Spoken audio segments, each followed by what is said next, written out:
사도행전 19장 21절 22절 두 절 말씀을 같이 보시도록 하겠습니다. 사도행전 19장 21절 22절입니다. 시작.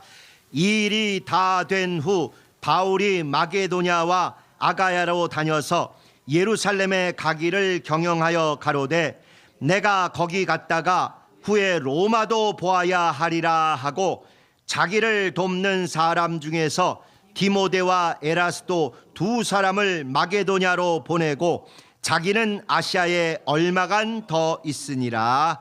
아멘. 사도 바울이 지금 이제 에베소라는 당대 아주 큰 도시에서 사역하는 중에 내가 마게도냐도 돌아봐야 되고 아가야도 돌아봐야 되고 그 다음엔 예루살렘 가서 꼭 확인하고 해결해야 될 문제가 있다. 그거 한다면은 진짜 하나님이 나를 부르신 최종적인 가장 중요한 궁극의 목표인 로마도 가서 사역해야 하리라 하는 그것을 사람들한테 얘기를 합니다. 그걸 얘기하기를 내가 예루살렘에 갔다가 후에 로마도 보아야 하리라 이렇게 아주 엄청난 비전을 선포를 하는 거예요. 아직 다른 사람은 그런 내막이나 흐름을 잘 모르지만 사도 바울은 하나님으로부터 분명히 받은 사명이 있고 비전이 있고 또 본인의 그 사역의 목표가 있기 때문에 지금 어렵고 힘들고 막 매주 쫓겨다니고 이러지만 내가 꼭 지금 교회가 문제가 있거나 도움이 필요한데 두 군데 거쳐서 예루살렘에 가지고 오리지널 가가지고 잘 확인하고 그 다음에 내 궁극의 주님과의 관계에서 제일 중요한 목표 그 로마도 보아야 하리라 하는 그런 얘기입니다. 그런데 이게 나중에 결국은 이루어져요. 로마를 보게 됩니다. 로마에 가서 복음을 전하게 돼요. 그 당시 로마는 세상의 중심이거든요. 세계를 지배하는 장소입니다. 그런데 문제는 바울이 생각했던 방법이나 과정하고 하나님이 실제로 역사하신 실제 과정과 방법은 전혀 달랐어요. 바울은 자기 생각에 나름대로 기도도 하고 계획도 세우면서 여기 가고 여기 간 다음에 이제 예루살렘 가서 이렇게 하고 그 다음에 로마를 가서 복음을 이렇게 전파하고 이렇게 교회를 세우고 이렇게 해야 되겠다 생각했는데 하나님은 그런 방법이 아니라 바울을 감옥에 갇히게 하셔요. 아니 하나님 이렇게 좋은 일을 하려고 하는 사람을 왜 감옥에 가두십니까? 근데 어쨌건 갇히게 하셨어요. 그리고는 선교의 사명을 가지고 푸른 바다 나서니 뭐 이렇게 하고 멋있게 간 게 아니라 우리 옛날에 이순신 장군 잡혀가는 것처럼 그렇게 수용돼 가지고 이송된다 그러잖아요. 감옥 이쪽 감옥에서 저쪽 감옥으로 옵니다. 이송돼 가지고 결국 로마까지 가게 하셨어요. 이렇게 중요한 일인데 하나님은 꼭 왜 이렇게 하시나? 폼나게 멋있게 막 하면서 곳곳에서 전도도 하고 막 찬양도 하고 예배도 드리고 은혜롭게 이렇게 가면 얼마나 멋있어요. 진짜 복음이 진군한다는 느낌이 확 들잖아요. 그런데 예루살렘에 갔다가 그 다음에 감옥에 갇히고 그 다음에 여기저기 끌려다니고 이송하고 재판받다가 그러다가 로마에 가게 되는 건 거기 가서 더 큰 재판 받으려고 마치 우리로 치면 저 시골에서 1심 했다가 안 되면 그 도청 소재지나 이런 데 가가지고 2심하고 그 다음에 서울에 대법원 와서 3심 하듯이 그렇게 재판받으러 결국 로마를 가게 됩니다. 근데 하나님은 또 너무너무 오묘하신 것이 우리가 생각하는 건 평안한 방법이 아니라 이런 험악한 과정을 따라가게 하시더니 재판받으러 거기 가서는 또 자유롭게 다녀요. 오히려 감옥에 있지 않고 누구의 셋집에 같이 있으면서 돌아다니면서 복음 전하고 굉장히 쉽고 은혜롭고 충만하게 이렇게 복음을 전합니다. 하나님 이렇게 하실 수 있으면 처음부터 그렇게 하시지 왜 이렇게 힘들게 죄수 마냥 이송당하게 이렇게 하셨습니까? 바로 이때부터 사도 바울을 본격적으로 미워해가지고 내가 바울의 목숨을 끊지 않으면 내가 밥을 먹지 않고 내 목숨을 끊겠다는 결사대가 생기기 시작하는 거예요. 바울을 반드시 내가 저격하고 암살해서 죽여야지 그렇지 않고는 내가 하나님 앞에 참 이상하게 하나님을 잘못 믿어가지고 하나님 앞에 내가 바울을 살려두면 밥 안 먹고 나는 그냥 굶어 죽는 게 차라리 낫겠다 결사대가 만들어져요. 그러니 하나님 보시기에 복음을 전하러 가는 큰 하나님의 뜻도 이루어져야 되지만 그것을 감당해야 될 사도 바울이 죽으면 안 되잖아요. 그러면 사도 바울이 제일 안전하게 로마까지 가서 복음을 전하는 건 뭐냐? 뜻밖에도 자기들이 노력해서는 그 결사대나 못된 사람들 이기기 어려운데 로마 군대가 이 사람 죄인이라 호송한다 하고 쫙 박장차 같은 버스에 태워서 가니까 그래서 아무도 못 건드렸어요. 그래서 로마까지 안전하게, 그 전에 몇 번 죽어야 마땅한 그런 험악한 땅들을 지나간데도 불구하고 안전하게 이송되도록 하신 다음에 거기서는 오히려 자유롭게 복음을 잘 전하게 하셔서, 이야, 하나님의 생각과 우리의 생각은 정말 상거가 멀구나. 어느 때냐? 때도 하나님이 정하시지만 그때에 이르기까지 과정과 방법도 하나님이 정말 신묘막측하게 이렇게 오묘하게 인도하시는구나를 이제 사도행전 여기서부터 뒷장까지가 그대로 다 나와 있습니다. 이제 여기 20장, 오늘 우리는 19장이지만 20장부터는 그래서 재판 얘기가 그렇게 많아요. 재판 얘기. 어느 교회 같아요?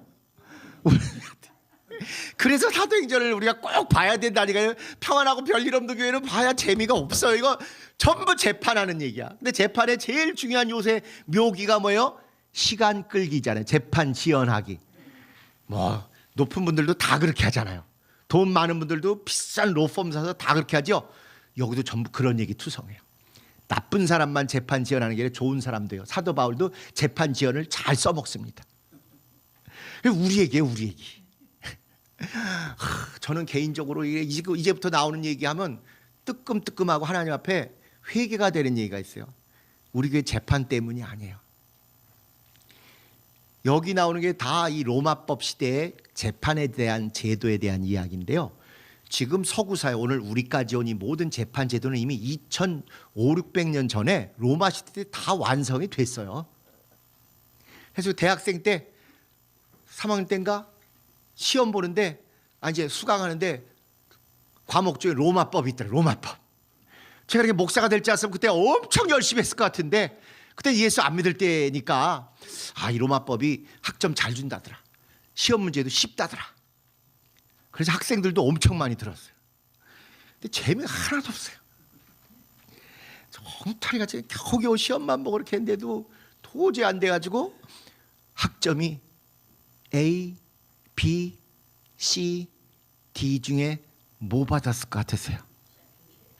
그래도 확실히 은혜가 있으시고 좀 저를 좋아해 주시는 분들은 C라고 그러는데 D 받았어요. F면 꽝인 거 아시죠?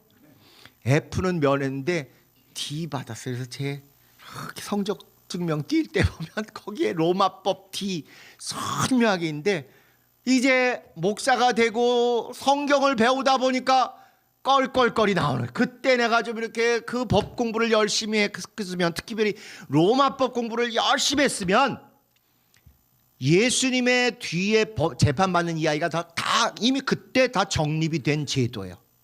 사도 바울이 20장 이후로 계속 재판받는 얘기가 거기 다 이미 그 시대에 정립이, 그러면 거저먹고 너무 잘 알았을 것 같은데 그때 그냥 땡땡이 치고 농땡이 치고 열심히 공부를 안 해가지고 봐도 잘 모르더라고요.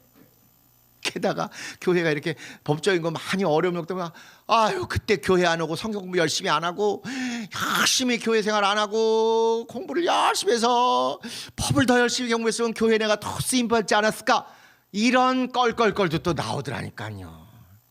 주님이 하셨는데 뭐라고 이 일을 제기하겠습니까? 하다못해 사도 바울도 아까 말씀대로 자기가 볼 때는 이렇게 하면 이렇게 될 것 같다고 생각했는데 그거 갖고 전혀 상관없이 오히려 잡혀가서 포로 수용이 돼가지고 포로 이송이 되는 바람에 험악한 꼴이지만 목숨을 보전하고 안전하게 군인들이 지켜가면서 보호해가면서 로마까지 왔고 거기서 자유롭게 복음을 전할 수 있다, 보호받으면서. 그런 걸 생각하면 저도 D 받은 게 은혜가 됩니다. 그렇게 겸손하고 죄송한 마음에 더 순수하게 열심히 그 은혜를 바라보며 살게 된 게 아닌가 그 생각을 합니다. 별게 다 은혜가 되긴 되네요. 자, 그래서 이 19장에는 무슨 얘기가 나오냐면 두 가지가 반드시 같이 갖춰야 된다, 그 얘기를 하는 거예요.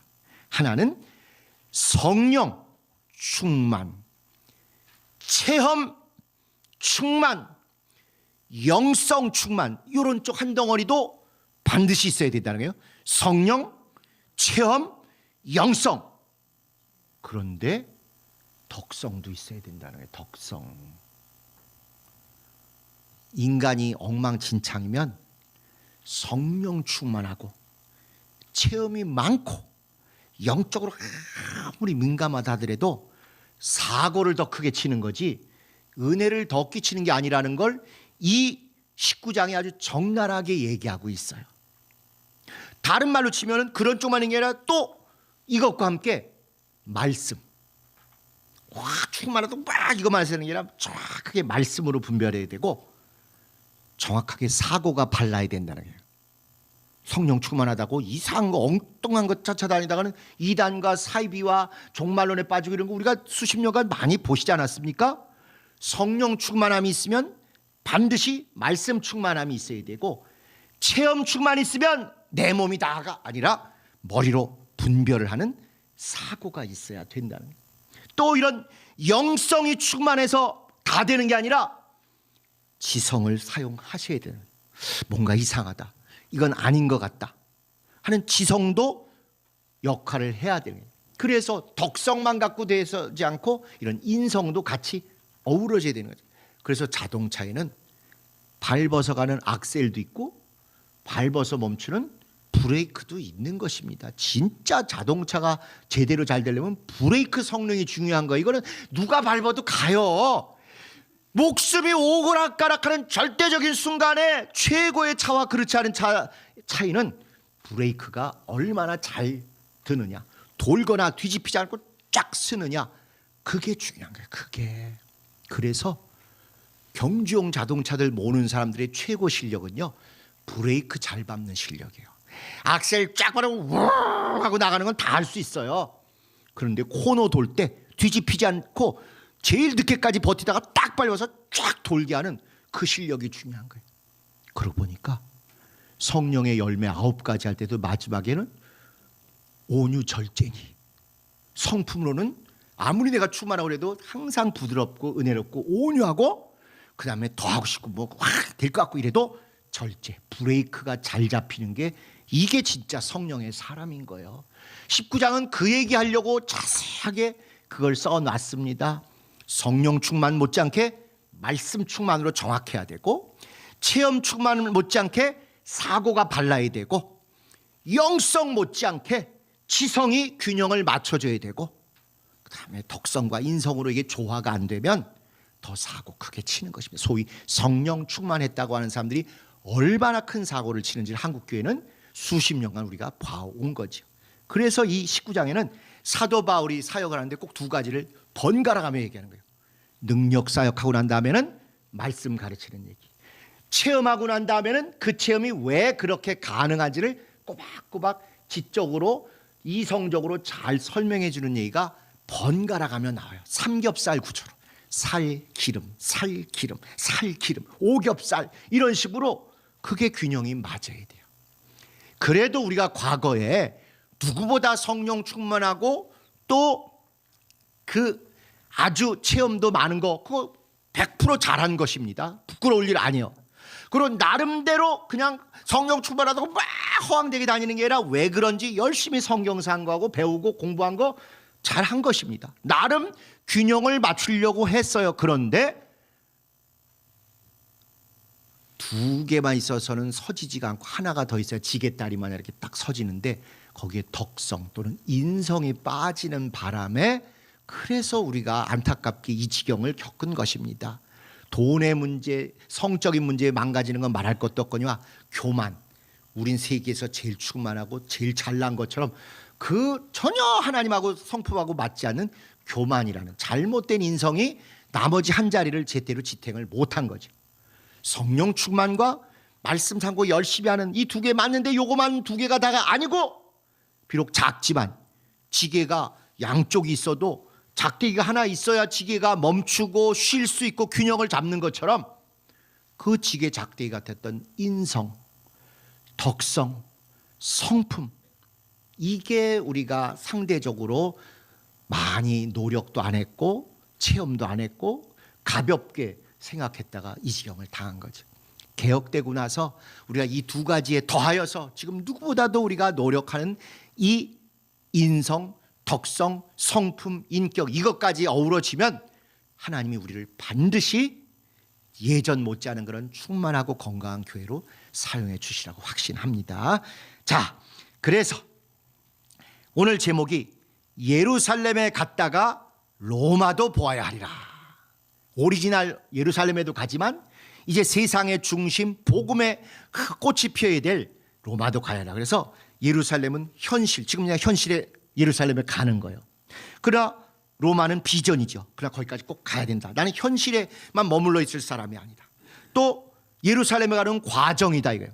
목표는 거기까지, 로마까지 꼭 가야 한다. 예루살렘은 우리 신앙의 근원이고 뿌리예요. 그렇지만 로마는 성취고 열매, 거기까지 가야 됩니다. 우리가 이 말씀과 성령 충만함 이거 체험하고 근본인 거 맞지만 그걸로 다가 아니고 또 우리에게 가장 부족했던 겸손, 진실, 온유 이런 것들이 함께해서 하나님의 성취와 열매가 꼭 맺어지게 하는 것, 그게 우리 교회의 목표인 것이죠. 자, 1번 내용 보시면 내용의 1번, 바울을 통해 에베소의 어떤 자들에게 예수의 침례, 성령 영접, 방언 말함이 이루어지다. 에베소에 갔더니 어떤 사람이 자기들 믿는데요. 너희가 믿을 때, 그럼 믿는다고 하는데 믿을 때 성령 받았냐 했더니 우리는 요한의 침례는 아는데 뭐 그런 건 잘 모르는데요. 그러니까 예수의 침례도 가르쳐주고 성령 받는 것도 가르쳐줬더니 방언을 말하고 완전히 달라졌더라. 요 바로 앞에 그 유명한 아볼로가 브리스길라와 아굴라를 만나서 있었던 그 사건이 그대로 반복되는 것입니다. 그들은 요한의 침례는 알아요. 그게 뭐냐면 죄를 뉘우치는 침례예요. 회개를 하는 거죠. 그러나 구원이 보장되진 않아요. 예수의 침례는 죄를 뉘우치는 회개도 하고 그랬더니 구원이 임하고 거기만이 아니라 꼭 성령 받는 것까지 할 때 예수의 침례라고 하는 것입니다. 그러니까 요한은 돌이키긴 했는데 그 다음에 어떻게 구원받고 어떻게 성령 충만해지는지까지는 얘기가 없었는데 예수님이 오셔서 꼭 말씀하셨어요.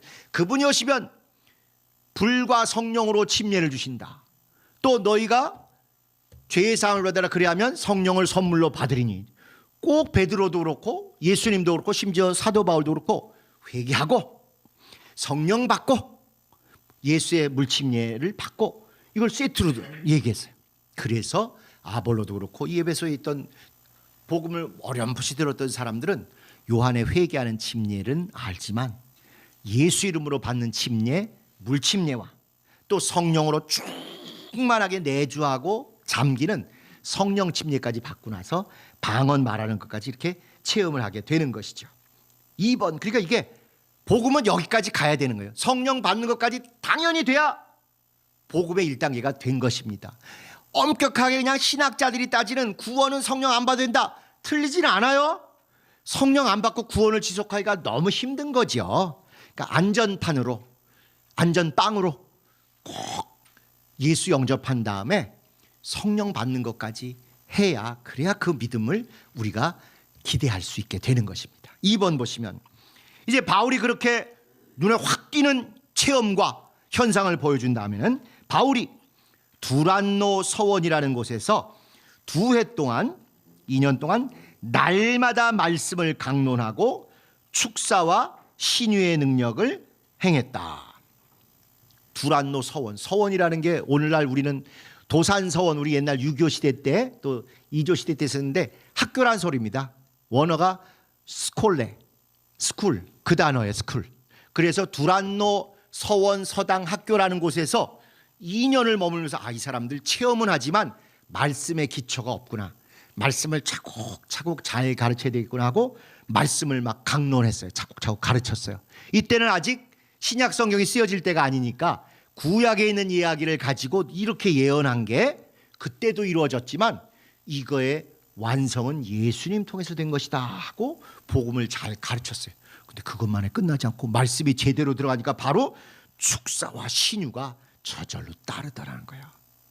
그래서 말씀과 능력은 절대 구분될 수 없는 거지. 마침 여러분 두란노 서원하면 우리나라에도 있는 거 아시죠? 한국교회가 기도원 운동이라든가 개척운동 통해서 막 이렇게 부흥이 막 됐는데, 어른들의 교회, 그냥 성령 충만하다고 흥분하고 이런 데만 머물지 않고 젊은이들의 교회, 또 문화와 학문까지 지배하는 교회가 된다는 데는 두란노 서원이라는 이곳의 역할이 굉장히 큽니다. 우리는 어떤 일이 이루어지면 내가 한 거 아니면 관심 없고 누가 했다 그러면 에이 뭐 그거 가지고 이렇게 자꾸 깎아내리는 묘한 분위기가 있는 것 같아요, 우리 사회에. 아니요, 하나님이 하신 일이니까 비록 나나 우리 교회를 통해서 하지 않으셨어도 다른 교회, 다른 기관, 다른 사역을 통해서 하셨으면 영광입니다, 하나님 좋으신 분 대단하십니다 하고 칭찬하고 박수하고 인정하고 축복해야 하는 것이요. 그런 의미에서 한국교회가 그저 성령 충만하다고 막 흥분해서 다니는 이런 교회에 1단계에 머물지 않고 실력도 학문도 문화도 세상 앞에서도 앞서갈 수 있게 이렇게 된 데는 어쨌거나 온누리교회와 이 두란노 서원의 역할이 굉장히 컸습니다. 그래서 기도원에 가서 기도만 열심히 하던 사람들이 드디어 이제 성경을 배우는 운동이 한국교회에 퍼지기 시작하네. 차곡차곡 66권을 배우고 신학도 배우고, 한국교회 지금 목회자들 60, 70세 되신 분들은 전부 신학교에서 배운 건 별거 없어요. 사실은 두란노 거기서 나오는 목회와 신학이라든가 빛과 소음이라든가 여러 가지 좋은 내용들을 통해서 뒤늦게 수준이 높아지고 부족한 것들을 채웠던 것들도 많이 있습니다. 젊은이들이 교회를 떠나가는 게 정상인데, 젊은이들이 교회를 계속 다니고 더 뜨겁게 중심이 되게 한 데는 두란노 서원의 그런 문화사역 그리고 찬양사역 덕을 한국교회는 정말 크게 본 것이에요. 물론 하나님이 때에 맞춰서 그런 것을 만드시고 그렇게 하시고 100% 맞습니다. 그렇더라도 눈에 보이는 이런 기구나 사역에서는 이 온누리교회나 두란노 서원의 역할이 굉장히 큰 거죠. 그때 찬양으로 한국교회가 돌파구를 열지 않았으면 젊은이들이 교회에 남지 않았을 것입니다. 선교, 찬양, 그리고 문화사역 이런 것들이 세상에 더 민감하고 떠나가기 좋은 유혹받을 수 있는 젊은이들이 그런 데로 떠나가지 않고 교회에 머물면서 사역을 감당하고 진짜 우리가 앞으로 교회 미래에 이런 일을 감당하자, 이런 움직임들이 많이 벌어졌던 것이죠. 또 그런 것을 위해서 맥을 같이 한 무슨 사랑의 교회도 있고 지구촌 교회도 있고 또 뭐 할렐루야 교회도 있고 많이 있습니다. 이런 교회들이 하나가 돼서 굉장히 한국교회가 그래도 세계적인 흐름에 뒤지지 않고 오늘까지 수준 높은 교회가 이루어졌어요. 문제 이제 우리 교회 같은 경우에는 그런 쪽에 담을 좀 멀리 싼 거죠. 세계 선교도 관심을 안 갖고. 왜? 돈이 세니까.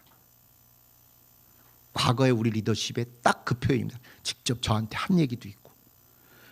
그러니까 선교하러 젊은 사람들이 우리 교회는 왜 선교를 안 하냐, 우린 나가야 되겠다 그러면 나가라 그래. 그러고 찬양 보혈 찬송을 강조한 건 좋지만 그게 다가 아닌데 너무 그것만 하니까 젊은이들이 다 그런 찬양 사역팀이나 찬양을 충만하게 하는 교회들로 다 떠나갔던 것이죠. 그래서 이와 같은 두 기둥인 줄 알았는데, 말씀 사역과 능력 사역의 두 기둥인 줄 알았는데 찬양 사역이라는 사회생활과 문화생활과 일상생활과 연결되는 이게 빠지다 보니까 성락교회가 그렇게 열심을 냈음에도 불구하고 아쉬움과 한계들을 계속 느껴온 것이죠. 여긴 딱 두란노 서원에서 일단 말씀, 능력도 행하고 말씀을 잘 가르치는 이런 얘기들이 나와 있으면서 말씀 사역, 능력 사역, 그리고 찬양 사역, 이 세 가지 기둥이 잘 맞아야 돼. 여전히 우리 교회의 예배가 너무 설교 중심이 돼서는 한계가 있습니다. 차라리 설교를 앞에 설교 지금 한 40분 50분 한다면 주일날 한 30분 정도 하고 끝에 이 말씀을 붙들고 예전처럼 기도 요새 우리 일부러 하나요? 한 5분 기도하고 또 그것이 완전히 내 몸에 배고 일주일 내내 내 머리에 가득하도록 찬양을 한 3곡 좀 쫙 하고 나가면 같은 시간이라도 너무 설교 위주로 이렇게 되는 것보다는 훨씬 우리가 골고루 영양을 섭취하는 그런 면이 있을 거예요. 설교를 길게 해야 된다는 부담을 하니까 자꾸 초점들이 너무 많은 내용들이 들어가는 것 같아. 설교에 한 초점 정도만 딱 넣고 충분히 그거 하나를 정리한 다음에 그거 들고 기도하고 또 그거에 딱 맞아떨어지는 찬양, 성경 찬송가가 됐건 복음서가 됐건 하고 나서 충만하게 가고 그 다음에 은혜 나누면서 식사하시면서 오후 커피타임 하시면서 오늘 들은 말씀 중에 오늘 부른 찬양이 오늘 정말 나 기도할 때 이런 거 했다 이런 거 나누고 그러면 허겁지겁하는 느낌이 아니라 진짜 짧지만 아주 농축된 그런 예배를 우리가 계속 앞으로 성공할 수 있으라고 생각을 합니다. 자, 그 다음에 3번 축사를 오용하던 자들이 망신을 당하고 니네 빙자하는 예수 이름으로 나도 쫓아볼게 했다가 봉변을 당하고 또 마술을 행하던 자들이 많은 책들을 불사르다. 이 에베소가 그 일대에서 가장 마술, 주술이 넘치는 마술의 도시예요. 지난번에도 말씀드린 것처럼 여신 중에 제일 인기 많은 아르테미스, 아데미 여신 신상이 있는 곳이니까 여신이 있는 곳은 대체로 여러 가지 주술, 무당 이런 것들이 많습니다. 그리고 지난번에도 말씀드린 것처럼 당대 가장 큰 아데미 여신 신전이 있다 보니까 소위 신전 경제가 발달할 대로 발달하는 거예요. 거기다 갖다 바치는 거. 또 그거 가지고 여러 가지 그 동네 경제가 돌아가게 하는 이걸 신전 경제라고 하는데 이게 많았던 거예요. 우리가 합천 해인사 예를 제가 말씀드렸잖아요. 초파일 전후로 합천 해인사 그 주변에 전국에서 몰려든 분들의 그 운집 때문에 종교적인 일도 이루어지지만 경제가 1년 먹고 살게 거의 다 해결이 될 정도예요. 사실 이스라엘도 6월절을 비롯한 절기 때마다 예루살렘에 사람들이 전국 각지에서 모였겠죠. 그러면서 물질이 흥청망청 크니까 경건해져요, 타락해져요? 타락해지는 거예요. 그러니까 제사장들이 뒷돈 받고 몰래 이것만 성결하고 이거는 별 B급이고 이래서 또 뒷돈 받고 또 그 성전에 갔더니 은혜 나누고 기도해야 되는 곳에 장사치들이 다 차지하고 가서 예배드릴 공간도 부족해. 그냥 서로 은혜 나눌 공간도 부족해. 기도할 공간도 부족해. 이런 식이 되는 거예요. 하나님이 복을 주셔서 복을 받은 사람들이 그 하나님께 또 감사를 표하고 돌려드리려고 오는 그 좋은 것이 선순환만 돼야 되는데 죄악 아래 머물러 있도록 인간들의 모임이다 보니 꼭 그럴 때마다 부작용들이 나타나는데 물질 타락들이 이렇게 나타나는 거죠. 그래서 여기에 주술, 마술 이런 사람들이 많은데 사도 바울이 행하는 능력을 보고는 정신이 바짝 들고는 야 이거 가짜다. 저 사람께 진짜다고는 그 마술 책들을 다 불태웠다는 것입니다. 지난번에 아볼로 알렉산드리아 뭐 이렇게 알렉산드리아라는 반면에 지성의 도시요. 세계 최고의 도서관이 있었던 도시. 거기는 아주 지적으로 정확하게 얘기해 주면 다 알아들어요. 기합 넣지 않고 강요 안에도 말씀인즉슨 오르면 난 이 말씀대로 가겠다. 정확하게 그 말씀대로 가는 아볼로가 바로 알렉산드리아나 그 지성의 도시 출신 사람들의 특징입니다. 반면에 이렇게 에베소, 아데미 여신 이런 걸로 유명한 동네는 눈에 보이는 현상, 이적, 표적, 기사, 주술, 마술 이런 거에 그냥 막 휘둘리는 거예요.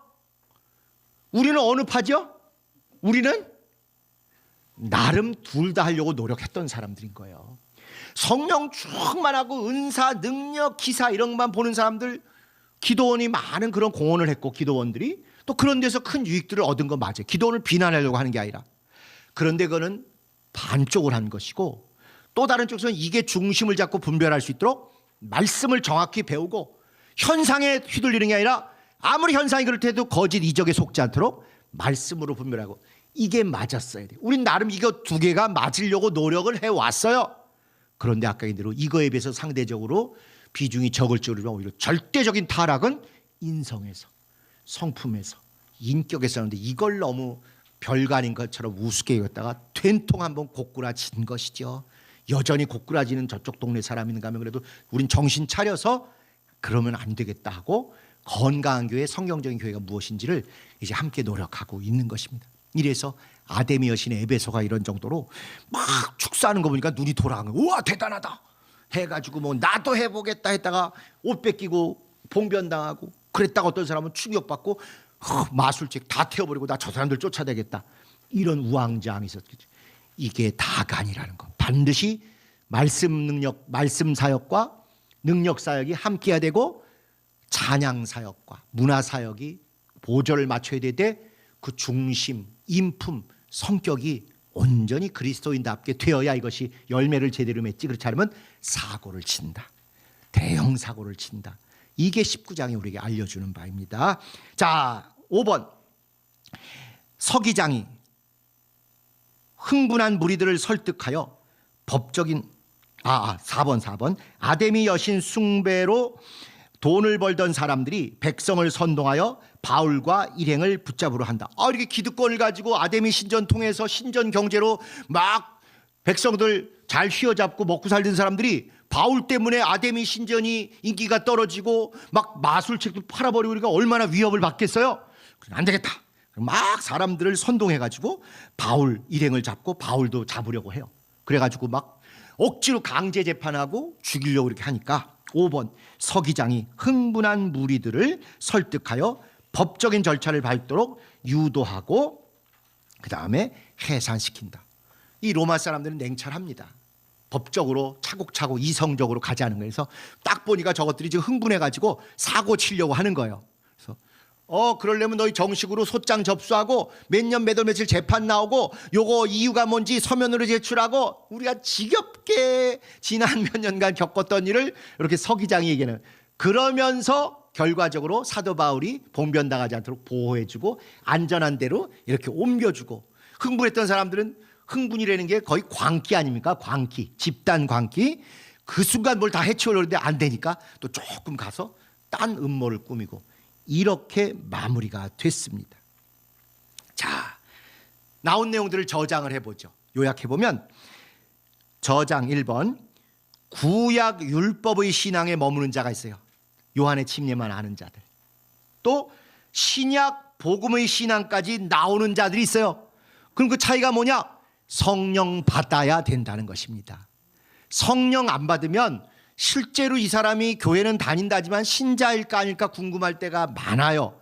크게는 우리가 그래서 율법과 복음, 구약과 신약 이렇게 얘기하지만요, 성경의 곳곳에 미묘하게 율법과 복음과 성령, 구약과 신약과 성령 이렇게 이게 한 통속이긴 해도 반드시 성령까지 받아야 안심이 되는 것입니다. 교회 안 다니는 분과 교회 다니는 분의 어떤 생각이나 영적 차이가 굉장히 크지 않습니까?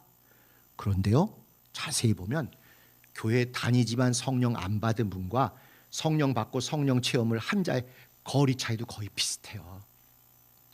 그냥 종교인, 착한 사람, 문화적으로 좀 깨끗한 사람 이 정도 수준이지 성령을 받아가지고 완전히 하나님이 살아계신 거 알고 내 영혼 있는 거 알고 내가 갈 곳 있는 거 아는 거 이 차이가 큽니다. 그래서 여기 나온 대로 구약 율법의 신앙에 머무는 자도 있고 신약 복음의 신앙으로 나오는 자도 있는데 사실은 이 후자도 성령으로 확증을 받아야 제대로 분별이 된다는 것이죠. 우리는 성락교회 나오니 그냥 거저 먹고 시작한 거예요. 그래서 진짜 하나님의 큰 은혜를 입은 것입니다. 딴 사람들 진짜 여러 교회 다니시고 이렇게 아주 평생 헌신하시면 나 방언만 했으면 나 성령 받았으면 수십 년을 교회 다니시고 기도 다니시면 애쓰고 수고하고 사모하셨던 분들이 얼마나 많았는데요. 근데 우리는 성락교회 나와서 너무 쉽게 이런 체험들을 하고 시작을 해서 은혜와 감사는 넘치지만 한편은 교만도 꼭 거기 꼽사리를 끼더라고요. 교만이. 자, 2번 차곡차곡 두란노 서원처럼 말씀을 배우는 신앙과 담대히 성령의 능력을 행하는 신앙이 하나 되다. 그렇지만 항상 겸손과 온유와 절제가 없으면 교만하게 망하더라. 말씀 잘한다고 우쭐하고 능력 행한다고 우쭐하고 끝나면 망한다. 이 모든 게 하나님이 역사하시는 것이다 라고 겸손하게 그분께 영광 돌리는 믿음이 기본이 되면 정말 크게 쓰임받을 수 있는 거죠. 3번 이렇게 아데미 신전 경제가 무너지게 생겼다고 사도 바울 비유하는 것처럼 물질과 선동과 눈에 보이는 현상에 휘둘리는 자들이 있다 이거예요. 반면에 영성도 있고 냉철하고 말씀으로 분별하는 자도 있다. 그런데 이것이 성향이나 개인 특성으로 되면 안 되고 성령으로 돼야 된다. 하다못해 뭘 해도 꼭 글자로 해결하려고 그러고 논리로 해결하려고 그러고 학벌로 해결하려고 그러고 공부로 해결하려는 그런 성향의 분들이 계시죠. 난 복잡한 거 싫어하고 무조건 기도하고 금식하다가 체험하고 뭐 이런 걸 좋아하고 그런 거에 친숙한 분이 계셔요. 둘 중에 어느 게 옳은 거예요? 둘 다가 필요한 거예요. 둘 다. 하나님 앞에 괜히 논리, 지식, 책, 학벌 이런 거 내세우지 말고 팍 거꾸로여서 성령께 매달리고 체험하고 확 뒤집어지는 역사도 필요하고, 그러고 난 다음에 아까 사도 바울도 자기 체험한 다음에 차곡차곡 말씀으로 가르치는 것처럼 성경의 이 내용 때문에 이렇구나, 이걸 차곡차곡 또 그걸 다지고 이래야 되는데, 나는 그런 거 아무것도 필요 없고 난 들으면 좋아, 그 내용이 맞아, 그 말씀 지식 좋던데, 그렇게만 머물면 이게 종교인인지 성령의 사람인지 분별이 어렵죠. 또 이쪽으로 막 가면 이게 미신을 쫓는 사람인지 그저 흥분하는 거 좋아하는 건지 이상한 체험 좋아하는 건지 말씀을 따르는 기독교인인지가 불분명합니다. 그래서 이성적이고 논리적이고 지식을 좋아하는 사람은 더 뜨거운 체험을 사모해서 체험하고 둘이 어우러지게 해야 되고, 이런 걸 좋아하는 사람은 너무 흥분하고 돌아다니고 이런 것만 몰두하지 말고 차곡차곡 말씀을 듣고 정신 차리고 분별할 수 있는, 이게 꼭 겸비가 돼야 되는 거. 그 사도행전에 가장 강조하는 바가 바로 그것입니다. 자, 3번까지 했죠. 물질, 선동, 현상에 휘둘리는 자, 영성, 냉철, 말씀으로 분별하는 자, 이게 성령에서 잘 구분해져야 됩니다. 자, 이제 우리 교회는 개혁행전은 구약 율법과 신약 복음뿐만 아니라 요게 하나 되고 말씀과 성령의 신앙이 하나 되는 교회가 반드시 돼야 된다. 절대 편식하면 안 된다. 구약 율법, 신약 복음, 그리고 말씀과 성령을 하나 되게 해야지. 승질 따라서 난 차분히 공부하는 거 좋아하는 사람, 나는 흥분해가지고 막 그냥 쫓아다니는 사람, 아니요. 반드시 안전하고 건강하게 함께 하나 돼야 된다.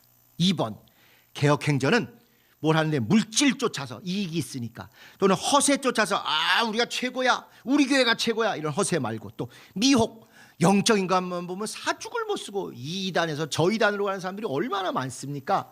이런 물질에 현혹되지 말고 허세에 쩌들지 말고 미혹에 속는 그런 거 깔려있는 거짓된 이적에는 단호하게 차단하고 성령의 거룩한 권능만을 분별하며 성경이 보좌하는 체험은 한없이 열심히 잘 체험한다. 또 개혁행전은 예루살렘의 영성, 성령 충만함으로 예루살렘의 교회가 세워졌지 않습니까? 그 다음에 로마의 이성, 법으로, 정치로, 군사로, 로마는 이성으로 세계를 지배한 나라예요. 이런 예루살렘의 영성과 로마의 이성, 또 성령의 능력과 말씀의 이해, 이런 것들이 온전히 편식하지 않고 하나 되도록 그렇게 노력들을 우리가 좀 해야 합니다. 그래서 결국은 이와 같은 영성과 지성이 꼭 균형을 맞춰야 되고, 여기에 인성이 꼭 맞아야 돼요. 말씀과 성령과 덕성, 지성과 영성과 인성. 기둥이 2개가 아니라 이제부터는 기둥이 몇 개라고요? 3개입니다. 3개. 말씀과 성령과 이성, 영성과 지성과 인성. 꼭 인성은 죽고 사는 문제를 좌우하는 건 아니라 할지라도 작지만 지게작대기가 있어야 쉼이 이루어지고 균형이 이루어지는 것처럼 꼭 우리가 이제부터는 이런 거에도 신경을 써야 되는 거죠. 그래서 성령 충만, 능력 충만만이 아니라 말씀 충만, 성경 충만, 이게 바울의 사역이었고 우리의 사역이고, 과거에도 열심히 했지만 앞으로 더 열심히 해야 될 우리의 사명입니다. 신앙의 동기가 이들처럼 이익, 돈이 생기니까, 또는 문화가 좋아서 나 거기서 콘서트하고 이런 게 좋아, 이런 거 되면 안 되겠죠. 또 난 거기 가면 위안이 돼, 또 거기 가면 나는 참 신나, 쾌하고 왠지 즐거워. 이거 신앙의 본질 아니지 않습니까?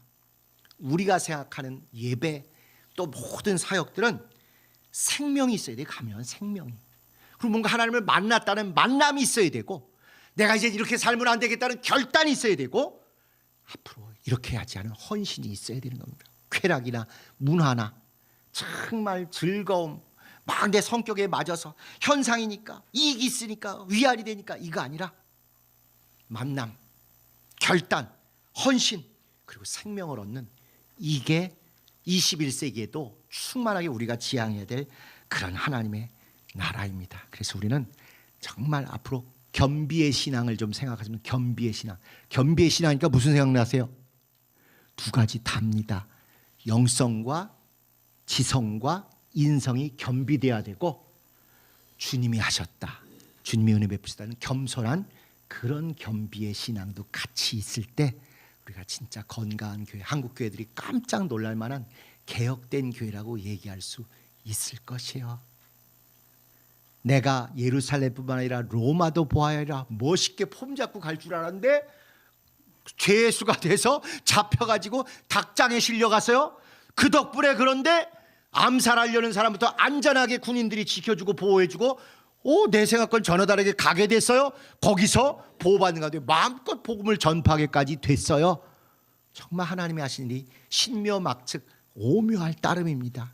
우리 교회가 과거에는 부끄럽거나 속상한 이름으로 널리 알려졌지만 이제는 개혁하고 가장 많이 회개하고 가장 많이 변화된 교회로 한국교회 온전히 알려지게 될 것입니다. 그 상상 못했던 그 주님의 역전으로 온전히 주님의 나라를 이루는 데 성공하는 여러분 되시기를 예수 이름으로 축복합니다. 우리 주님 가르쳐 기도하시고 마치도록 하겠습니다.